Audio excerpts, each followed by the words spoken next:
Nutting, your musculoskeletal specialist, and today's positional release technique is all about the focus on the distal portion of the quadriceps muscle. When we look at the length of our quadriceps, we focus so much on that superior aspect and the attachments for the hip flexors, and this seems to be where a lot of time we spend focus on. What I want you to consider more so though is what's happening at the distal end. Is that VMO, the vastus medialis oblique, or these distal fibers of the quadriceps muscles, really, is that what's happening that we need to consider a tightness, tight banding that we could do a positional release technique with? So Rosalind complained that when she took her knee into flexion that she was getting quite a bit of tight banding here. So that's where I'm going to draw my attention, and I'm going to feel for any tight bands, which I'm starting to get one in here.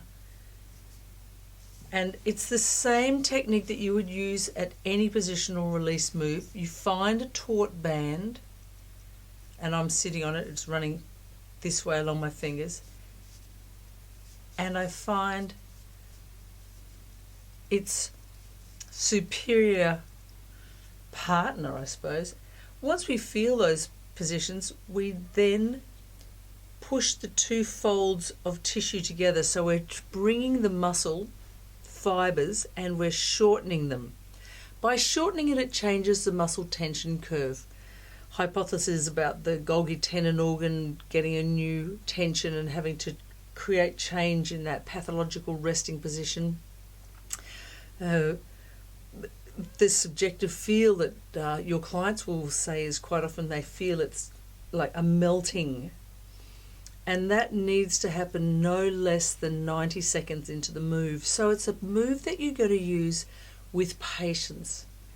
It's also a move that you can use but by first explaining to your client that it is something that takes time, and normally they're happy just to be sitting or lying on a table knowing that they're getting work done to them. A positional release technique can be applied anywhere on the body if you know the action, origin and insertion of that muscle group.